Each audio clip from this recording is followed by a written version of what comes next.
Aos Efésios 6:12. Que todo o mal, toda distração caia por terra no nome de Jesus Cristo neste momento. Toda opressão, tudo aquilo que tenta atrapalhar o culto, a absorção da palavra, que vem trazer qualquer tipo de desconforto, caia por terra e renda-se agora no nome de Jesus. Aleluia. Vamos ler então, irmãos, vamos ler juntos aqui. Diz assim na minha tradução, no 12.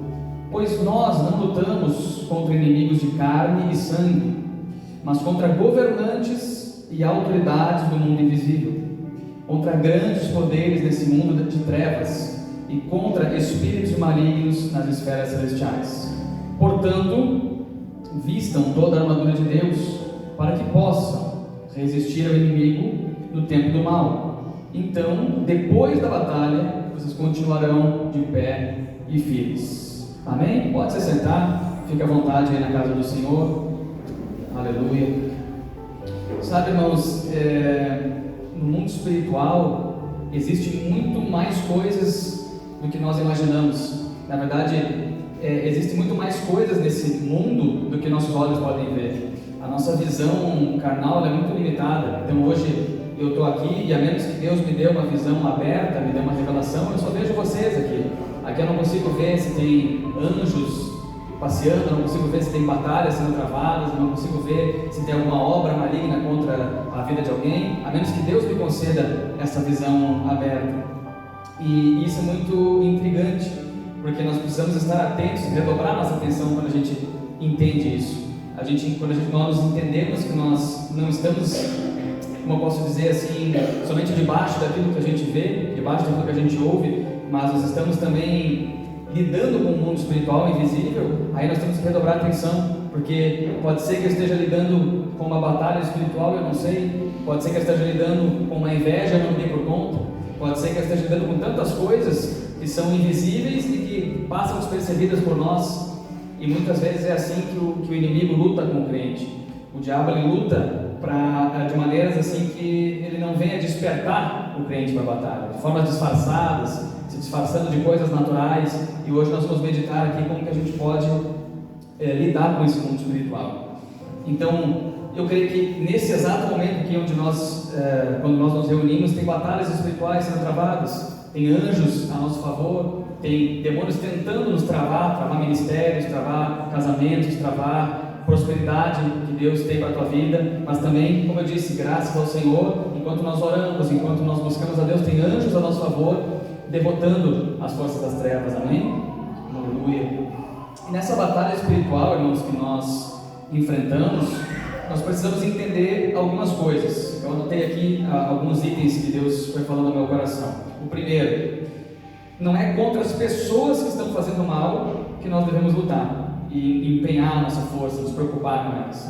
Então, as pessoas, como eu disse, elas são só canais por onde passa o bem ou passa o mal. Canais que podem ser usados por Deus para abençoar ou podem ser usados pelo diabo para amaldiçoar, para causar brigas, para causar separações, para causar prejuízos e tantas outras coisas. Então, quando nós entendemos isso, quando nós entendemos que as pessoas elas são canais espirituais para o bem ou para o mal, nós começamos a tirar o nosso foco do vizinho que implica com a gente, da pessoa que tenta nos prejudicar no trabalho, da pessoa que tenta nos prejudicar, nos deixar no trânsito, querer briga, querer xingar. A gente começa a entender, isso aí é um canal e o diabo está usando esse canal para tentar me atingir, para tentar me fazer sair do espírito, para tentar me fazer perder minha bênção, para tentar me envergonhar. E a gente começa a pensar, isso é espiritual, isso não está nesse nível material. E isso é muito, muito interessante, irmãos. A gente começa a gastar nossa energia no nível espiritual. Que aqui Paulo, na carta aos Efésios, ele dizia, nós não lutamos contra inimigos de carne e sangue. Então a nossa luta é sempre no nível espiritual. É claro que tem coisas que nós precisamos resolver, nós precisamos nos movimentar, nós precisamos estudar para passar no concurso, nós precisamos procurar emprego, nos capacitar para uma entrevista, se nós queremos passar naquela entrevista, mas eu quero dizer que a nossa batalha é sempre espiritual, a nossa luta é sempre espiritual. Se tem alguém que não quer que nós sejamos abençoados, é o diabo. Se tem alguém que quer nos incomodar, que quer nos frear, é o diabo. E com ele nós não lutamos no físico, nós não colocamos uma roupa de luta, uma luva e nós saímos, como os lutadores fazem. Isso é no mundo físico. Nós temos que lutar nas ferramentas espirituais. espirituais, porque só elas vão ser eficazes. Se eu ficar aqui tentando lutar com o diabo, com soco, com golpes, com armas, com pistolas, vai ser inútil, porque eu não sei nem onde que ele está, ele é um espírito, então não tem como atingir ele com o meu corpo físico. Agora, quando eu entendo as regras da batalha, aí a coisa é diferente, aí a gente vai para o nível onde a batalha espiritual se encontra. É que nem, por exemplo, eu querer jogar futebol sem saber as regras, não vai ter como eu ganhar, eu usar, enfim, eu tentar usar uma outra bola, eu tentar chutar em qualquer direção, isso não vai me dar nenhum resultado, vai só atrapalhar. Agora, quando eu entendo as regras do jogo, aí eu estou competindo, aí eu estou batalhando por uma vitória. E isso é muito interessante, meu irmão. Devemos lutar, sempre entender que as pessoas são canais espirituais. A segunda coisa, irmãos, que Deus nos ensina nas batalhas espirituais é que a palavra ela não só nos dá instrução de nós lutarmos de uma maneira espiritual, as nossas guerras, mas também nos dá orientações sobre como nós lutamos, quais armas a gente pode usar nesse nível espiritual. Lá em Efésios, onde nós estávamos antes, ainda no capítulo 6, vamos ver a partir do 14 agora, para nós termos um pouco mais de compreensão da batalha espiritual. 6:14 de Efésios.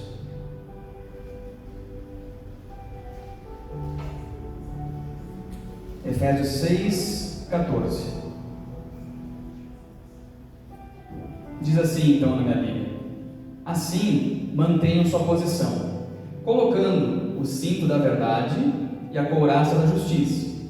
Como calçados, usem a paz das boas novas, para que estejam inteiramente preparados. No 16: em todas as situações, levantem o escudo da fé para deter as flechas de fogo do maligno. Usem a salvação como capacete e empunhem a espada do Espírito, que é a palavra de Deus. Orem no Espírito em todos os momentos e ocasiões. Permaneçam atentos e sejam persistentes em suas orações por todo o povo santo. Até aqui. Então, olha só, a Bíblia sempre é o nosso manual, como a gente ouve muito por aí, e é verdade.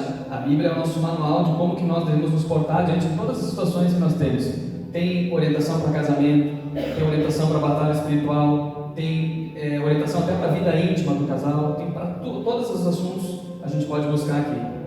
E hoje, especificamente, então, nós estamos vendo sobre batalha espiritual. E eu separei aqui alguns direcionamentos que o apóstolo Paulo nos dá aqui na carta aos Efésios. Então ele nos diz que nós temos que ter uma armadura espiritual para a gente poder batalhar e no final da batalha nós permanecermos firmes em pé. Né? E como ele ilustra uma armadura, nós entendemos que nós somos como soldados no espiritual. E o soldado, quando ele está numa batalha, ele tem os seus órgãos vulneráveis. Então, se ele não colocar um escudo, ele pode tomar uma flechada no rosto, no coração. Se ele não vestir a armadura, ele pode ter uma perna ferida, ele pode ter o estômago perfurado e morrer no campo de batalha, ou ficar muito ferido. Então, da mesma forma, eu entendo que é no mundo espiritual. Se nós não vestirmos toda a nossa armadura, nós vamos estar vulneráveis. Ou seja, se eu pegar só a espada e o escudo, mas eu não proteger o meu peito, então pode ser que ainda assim o inimigo me alcance, me derrube. Se eu colocar a espada, o escudo e o peitoral, mas eu não colocar o capacete, a minha cabeça está completamente suscetível a tomar uma flechada, uma lança, enfim.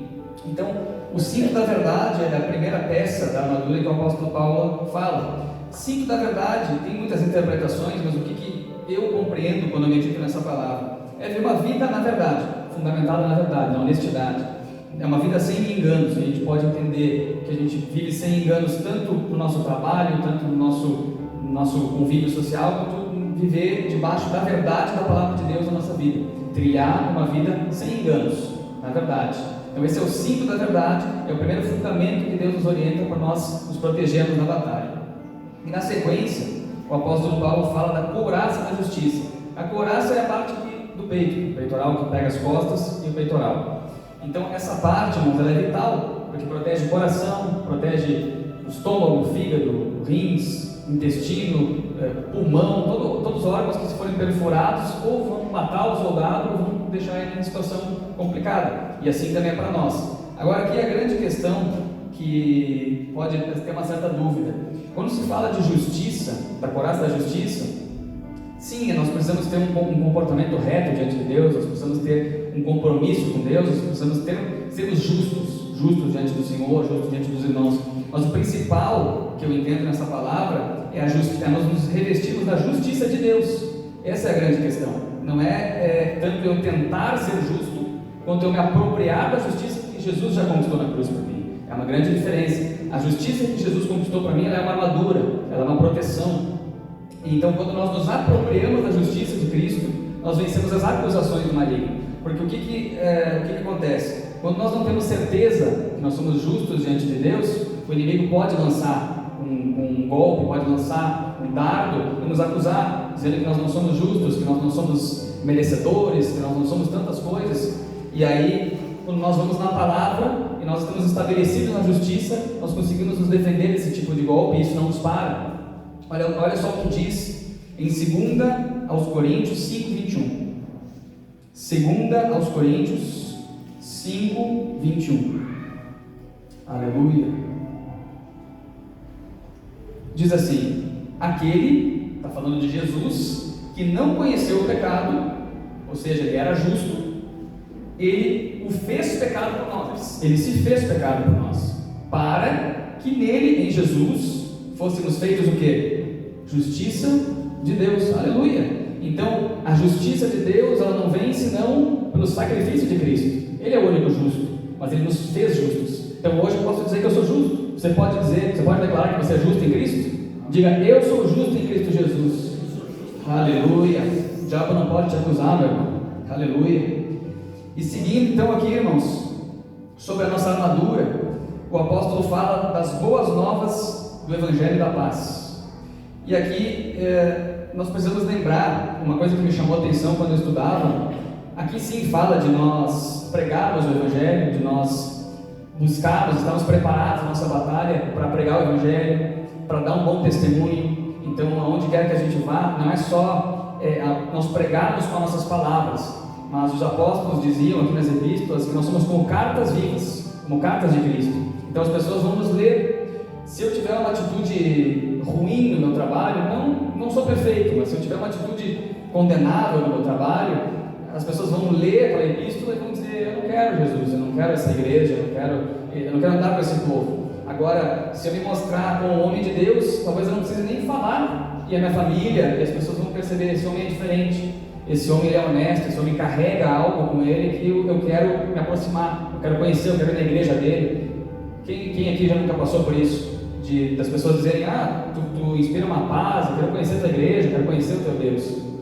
Então, aqui sim está falando de pregar o Evangelho, aqui sim, tanto direta quanto indiretamente, através do nosso testemunho. Mas uma coisa que me chama a atenção é que fala do Evangelho da paz. E muitas vezes, tem muitas pessoas que estão pregando o Evangelho da discussão, o Evangelho de discutir doutrina, o Evangelho de discutir qual igreja que é mais santa, qual igreja que vai ser salva, o Evangelho da competição, de quem é melhor, de quem é mais usado. E esse não é o Evangelho da paz. O Evangelho da paz é o Evangelho de pacificação. Nós precisamos entender que se nós não estamos nesse Evangelho da paz, que nos reconcilia com Jesus, nós estamos no Evangelho errado. Seguindo aqui, irmãos, também o apóstolo nos dá uma outra parte do nosso equipamento para a batalha, que é o escudo da fé. A carta aos Efésios vai dizer que o escudo serve para apagar os dardos inflamados, as flechas de fogo que o maligno lança. Alguém deve ter visto já aqueles vídeos, daqueles filmes de romanos, de centuriões, soldados. O escudo é muito grande e ele cobre todo o corpo praticamente do soldado. Eles se abaixam, se cobrem assim, e nada pega, nada atinge eles. E da mesma forma, nosso escudo da fé, irmãos. E como que eu entendo isso? Tem situações que podem vir nos desanimar. Diagnósticos, muitas vezes, vamos fazer um exame e é diagnosticada uma doença, a gente tinha uma expectativa de conseguir algo, um recurso, um dinheiro, uma conversão de um parente, tudo acontece, e aquilo vem muitas vezes para nos esfriar, para nos deixar negativos, para nos deixar incrédulos. E como que a gente se defende dessas situações? Nós nos defendemos levantando o escudo da fé, que é a fé, é o argumento da nossa fé em Jesus. É como eu anotei aqui. Então vem pensamentos de incapacidade, pensamentos negativos: eu não sou capaz, Deus não me chamou, essa promessa eu acho que não é para mim. E aí como que a gente se defende? Pegando aquilo que Deus tem nos ensinado e agindo com fé. Quando nós combatemos esses pensamentos e situações com fé, não, a palavra diz isso, não, Deus me disse isso, e eu vou agir em cima dessa fé, daquilo que eu creio, eu estou me defendendo com o escudo da fé. E depois, irmãos, também temos o capacete da salvação. Aqui eu entendo que para nós protegermos a nossa cabeça com o capacete da salvação, nós precisamos ter a certeza da salvação em Cristo, temos que estar em paz com o Senhor e temos que ter como foco da nossa vida a nossa alma, o cuidado da nossa alma. Nada é mais importante do que a nossa salvação, nada é mais importante. Quando nós estamos bem com Deus, estamos cultivando a nossa caminhada com Deus, estamos com a certeza da salvação, nada pode nos parar. Seguimos, irmãos, para a espada do Espírito, espada poderosa, mais cortante do que uma lâmina de 2 gumes, é a palavra de Deus. E como que eu entendo, irmãos, como que a palavra de Deus pode ser usada como uma arma? Aqui nesse conjunto que nós lemos até agora, a única arma realmente é a espada do Espírito. Até agora nós falamos de proteção na cabeça, de proteção no escudo, de proteção no peito, mas aqui nós estamos falando de uma arma. Então o apóstolo está nos ensinando que a palavra de Deus nós podemos usá-la para atacar. E como que eu entendo que ela pode ser usada para atacar? Declarando o que a palavra diz diante de uma situação, profetizando o que a palavra diz acerca de uma situação. Então surgiu uma doença, que é um ataque demoníaco, não vem de Deus a doença, vem de um ataque demoníaco, uma dor de cabeça, qualquer problema, eu vou atacar o inimigo com isso, eu vou me defender com a fé. Não, eu creio que Deus já me curou, e eu vou atacar dizendo, pelas feridas de Jesus eu fui sarado. Está escrito, eu não aceito isso, porque pelas feridas de Jesus eu fui sarado. Então essa é a maneira que nós podemos usar a palavra de Deus, a Bíblia, como uma espada para atacar o inimigo e fazê-lo retroceder. E também, irmãos, obedecendo a palavra é a maneira de derrotar o inimigo. Então a palavra é para ser obedecida e manejada, declarada, profetizada para derrotar o inimigo. Depois aqui no final, irmãos, vai falar de uma coisa que eu percebo que muitas pessoas esquecem. É muito falado até aqui, até a espada do Espírito, e depois se esquece. Mas fala no finalzinho, que eu até vou ler aqui para você, para a gente não ficar só nas minhas palavras. Diz assim no 18: orem no Espírito em todos os momentos e ocasiões. Olha que interessante. Então isso para mim também é uma ferramenta espiritual. Não é só a espada, o escudo, a armadura, mas a oração no Espírito. E aqui eu compreendo que a oração no Espírito é a oração em línguas, é a oração em mistérios com o Senhor. A palavra de Deus diz lá na carta de Judas que aquele que ora em línguas, ele edifica a si mesmo. Então quando nós estamos orando em línguas, nós estamos lá falando nas línguas que Deus nos dá, nós estamos nos edificando, nós estamos nos aproximando de Deus. E aqui há uma coisa muito curiosa. Acho que todo mundo, quando se converteu, começou a falar em línguas, tinha um certo preconceito quanto ao falar em línguas, uma certa religiosidade para falar em línguas. Muitas pessoas eu já ouvi falar que não, eu não oro em línguas assim de qualquer jeito, eu só oro em línguas quando eu estou na igreja. Eu só oro em línguas quando eu sinto a presença de Deus, aí eu oro em línguas. A oração em línguas eu não posso orar se eu não estiver conectado com Deus, se eu não estiver com a Bíblia na frente. Eu entendo isso como religiosidade, porque a palavra de Deus vai dizer que quando nós oramos no Espírito, a nossa mente fica infrutífera, ou seja, ela não compreende nada do que está sendo falado, a menos que Deus nos dê revelação. Então não adianta eu me preocupar em me concentrar no que eu estou fazendo ali, porque minha mente não compreende, ela não acompanha isso. O que eu quero dizer, irmãos? A oração no Espírito é liberada, graças a Deus, é de graça, é liberada e pode usar à vontade. E quanto mais nós orarmos em línguas, mais nós vamos ser edificados. Quem já ora em línguas há um tempo vai perceber que quando nós nos dedicamos a essa prática, dirigindo, lavando a louça, varrendo, no quarto de oração de joelhos, na igreja, em qualquer momento que você pode fazer. Estar dirigindo não é uma atitude espiritual, mas tudo que nós fazemos na presença de Deus, diante de Deus, é espiritual. Tudo que nós fazemos em santidade é espiritual, até dirigir, até varrer a casa. E quando nós estamos nessa oração no Espírito, você vai ver com o tempo, não é um dia, 2 dias, 1 hora, 2 horas, mas com o tempo a tua mente vai se abrindo, a tua revelação vai se ampliando, e a fé, de fato, como diz na palavra, vai ser edificada. De repente você está ousado, de repente você está dizendo: eu vou crer para ter minha casa própria, eu vou crer para ganhar seu familiar para Jesus, porque a tua fé vai sendo construída.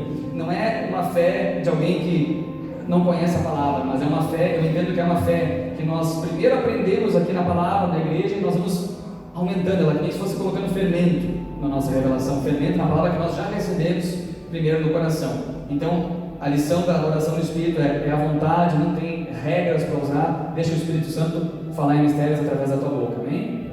E uma outra ferramenta, irmãos, que eu quero tratar com vocês, que não está aqui na carta aos Efésios, é o jejum. Se você puder abrir, por gentileza, em Mateus, no Evangelho de Mateus, capítulo 17, verso 19, nós vamos meditar um pouquinho uma outra ferramenta que Jesus nos deixou para batalhas espirituais pesadas. Mateus 17, 19.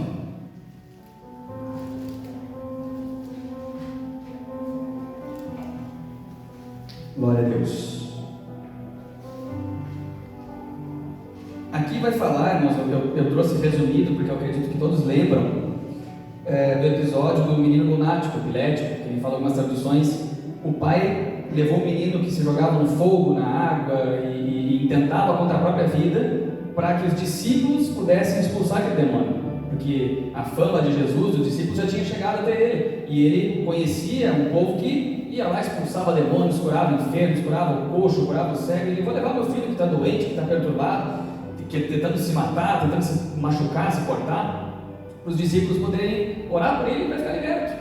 Foi o que esse pai pensou. E ele chegou lá e tinha 9 dos 12 discípulos lá, enquanto Jesus estava com Pedro, Tiago e João no monte, orando e buscando a Deus. E aí o que aconteceu? Para resumir, eles não conseguiram expulsar, eles ficaram lutando e ficaram orando, e não conseguiram expulsar aquele demônio. Aí quando Jesus desceu com Pedro, Tiago e João, ele foi lá, ele repreendeu o povo, dizendo sobre a incredulidade deles: até quando vos sofrerei? Trazei-mo, ele dizia. E aí ele expulsou o demônio, o menino ficou bom. E aí o que acontece? Aqui no 19 diz assim: mais tarde os discípulos perguntaram a Jesus em particular: por que não conseguimos expulsar aquele demônio? Isso é muito importante, né? Ter essa curiosidade.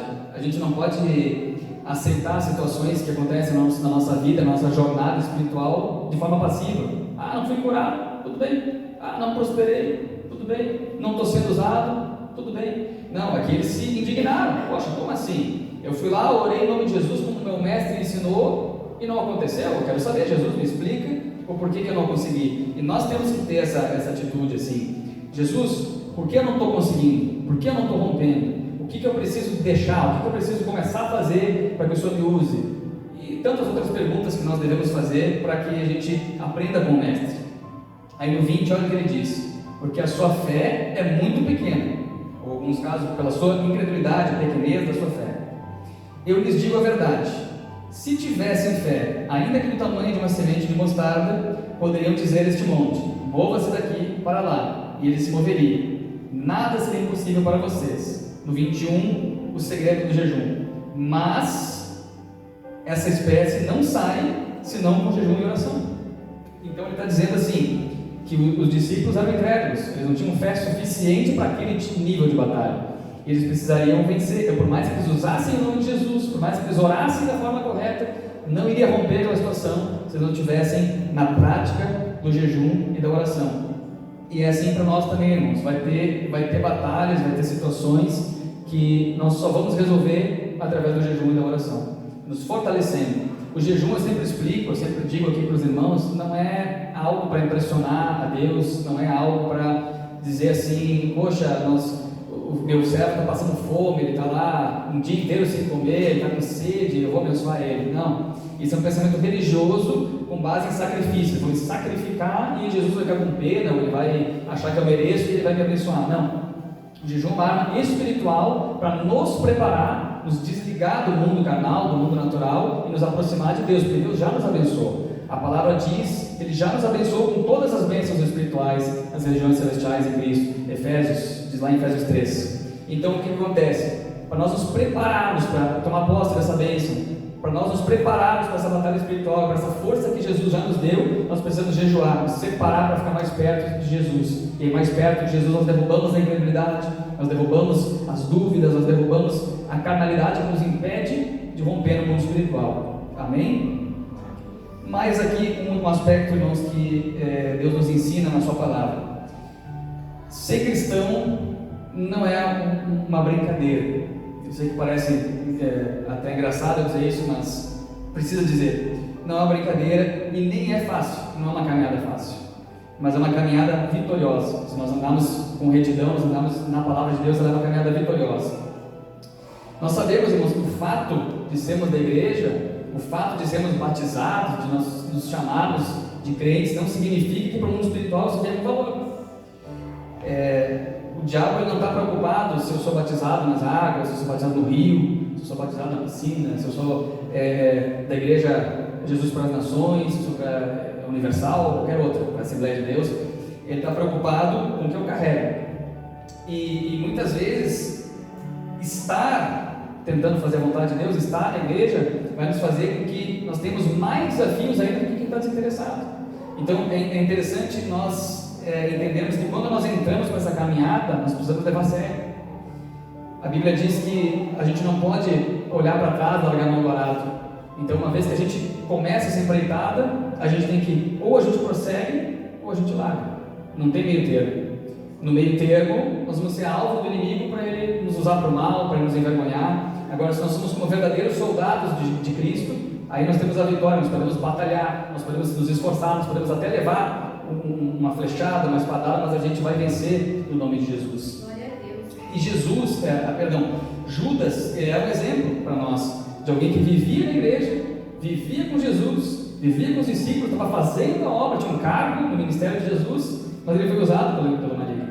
Então, o título de crente, o título de diácono, o título de pastor, o título de ministro, ele não significa nada se eu não estiver carregando a presença de Deus no meu coração. Olha que interessante, irmãos, eu creio que todos já lembram, conhecem essa história, mas diz assim, Atos 19, 13. Vamos ver um episódio que nos ilustra isso, de como que funciona o mundo espiritual. Atos 19, 13.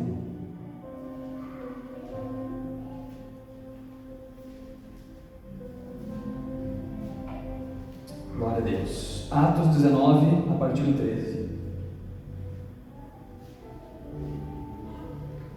Diz assim na minha Bíblia: alguns judeus viajavam pelas cidades expulsando espíritos malignos. Tentavam usar o nome do Senhor Jesus, dizendo: ordeno que saia em nome de Jesus, a quem Paulo anuncia. Os homens que faziam isso eram os 7 filhos de Seva, um dos principais sacerdotes. Certa ocasião, o espírito maligno respondeu: eu conheço Jesus e conheço Paulo, mas quem são vocês? O homem possuído pelo espírito maligno saltou em cima deles e os atacou com tanta violência que fugiram da casa, despidos e feridos.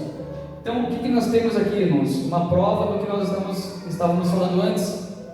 Pessoas brincando de ser crentes, religiosos, judeus ali, olhando, que legal, né? Os discípulos expulsam, eles têm autoridade, vamos fazer igual. Só que eles não carregavam a presença de Deus, não carregavam a palavra de Deus, a revelação de Deus no coração. Eles só estavam tentando imitar, tentando ser crentes. E o resultado não foi bom, eles foram envergonhados pelo inimigo, eles apanharam literalmente do maligno. E nós não podemos correr esse risco, então nós temos que estar alinhados com a palavra de Deus em todo o tempo.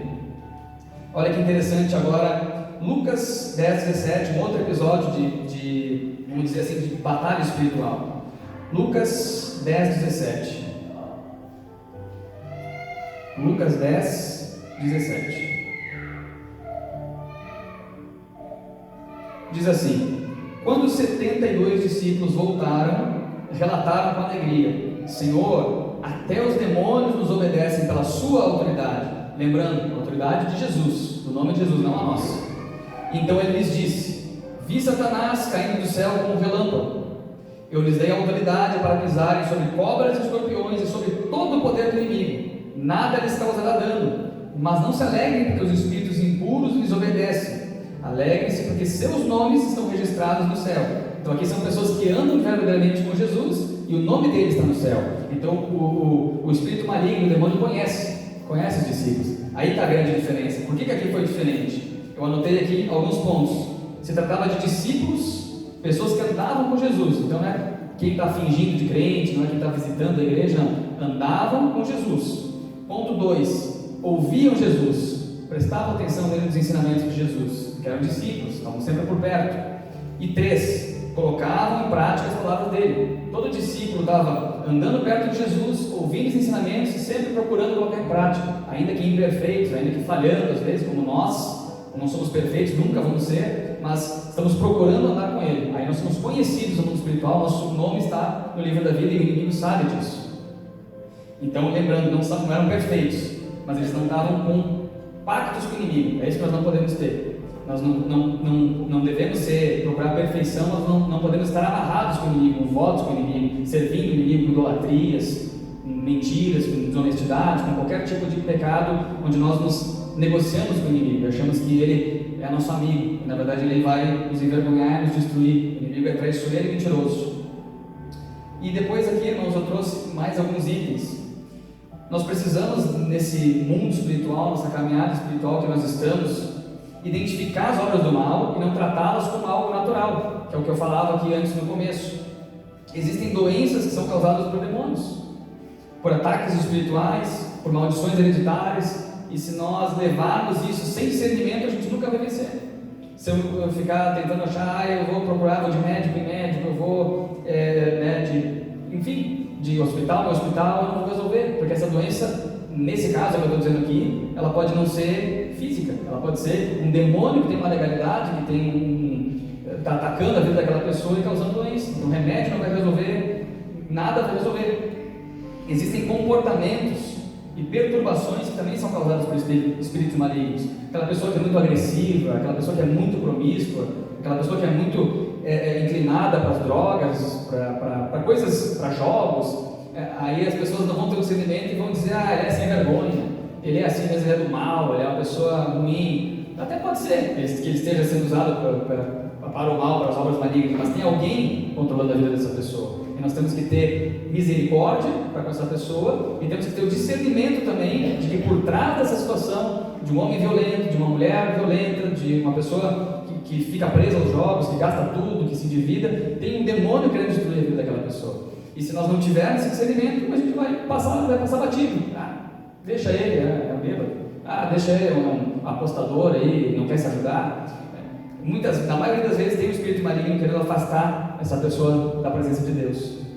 Isso acontece muito em casamentos, acontece de marido violento, brigas no casal, esposa com comportamento estranho, e a gente tem que logo identificar isso e fazer o quê? E repreender, e batalhar, entrar em jejum, entrar em oração, dizer, aqui na minha casa eu não aceito esse comportamento, eu não aceito essa agressividade, porque dá para ver, irmãos, tem casos que é um pouco mais velado, mas a gente tem um pouquinho de discernimento espiritual, a gente percebe que tem uma presença maligna fazendo a pessoa ser mentirosa, ser debochada, a pessoa não levar as coisas de Deus a sério. E tem casos que é nítido, que não precisa nem ter discernimento espiritual, a pessoa é extremamente transtornada, extremamente agressiva.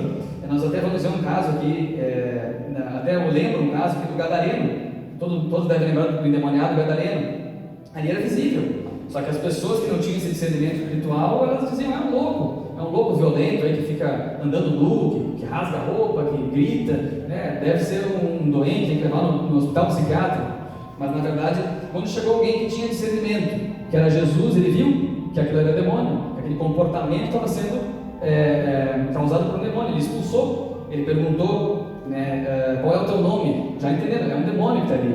Ele disse, legião, porque somos muitos. Então a gente entende aí, legião, 5, 6 mil demônios no corpo daquele homem. Mas o que eu quero trazer aqui não é isso. O que eu quero trazer é o discernimento espiritual, a sensibilidade que nós precisamos ter para as coisas que acontecem na nossa vida. Então, uma pessoa normal passa e não vê. Jesus viu, tem um demônio e eu vou resgatar essa pessoa. E é o nosso dever, tanto nós ajudarmos pessoas que estão passando por uma situação assim, quanto nós vemos na nossa vida coisas que estão travadas e que a gente está deixando o inimigo se criar no nosso jardim, no nosso quintal. Está deixando o inimigo destruir o nosso casamento, está deixando o inimigo destruir nossas finanças, nos roubar, porque a gente não dá bola para ele. Então ele está lá, ele já pega a cadeira dele, senta lá, maquina o mal e a gente não expulsa ele, a gente não luta, não resiste ele. E muitas vezes não vai ser fácil, irmão, tirar ele dali. Ele já montou barraco, ele já se acomodou ali no nosso quintal e vai ser só como a gente falava, debaixo de jejum e oração, para nós destruirmos essa fortaleza que ele tem criado muitas vezes na nossa vida. E por fim, irmãos, eu coloquei assim, o inferno opera através de brechas e legalidades. Sem elas, ele até pode tentar nos perturbar, mas ele não pode prevalecer contra nós. A Bíblia diz em 1 de João 5,18, 1 de João 5,18, sabemos que todo aquele que é nascido de Deus não vive pecando, ou seja, não vive deliberadamente no pecado, não é que não comete pecados, não vive deliberadamente no pecado, não vive descompromissado com Deus. Ele vive uma vida evitando o pecado. Mas o que de Deus é gerado conserva-se a si mesmo e o maligno não lhe toca. Então quem está andando com Deus numa vida reta, numa vida justa, o maligno não pode tocar, mas ele pode tentar ficar ao redor, pode tentar incomodar, pode tentar assustar. E a gente tem que ter muita atenção se nós estamos deixando brechas e legalidades, que às vezes não são nem legalidades de pecado. O pecado é a principal, é quando nós, como o pastor falava, nós roubamos a Deus, nós, não precisa dar o dízimo, não precisa ser correto com Deus, eu vou dar metade, eu vou fazer assim, a gente tenta dar um jeitinho brasileiro.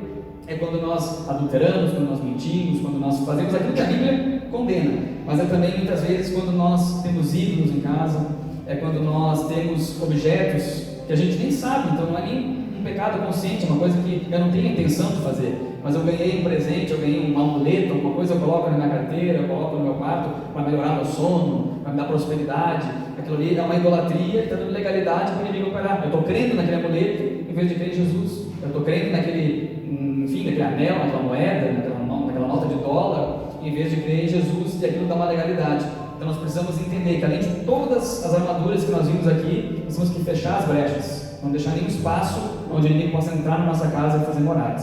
Essa é a palavra que eu tinha para os irmãos hoje. Espero que Deus fale mais ao seu coração, amém? A palavra do Senhor com alegria.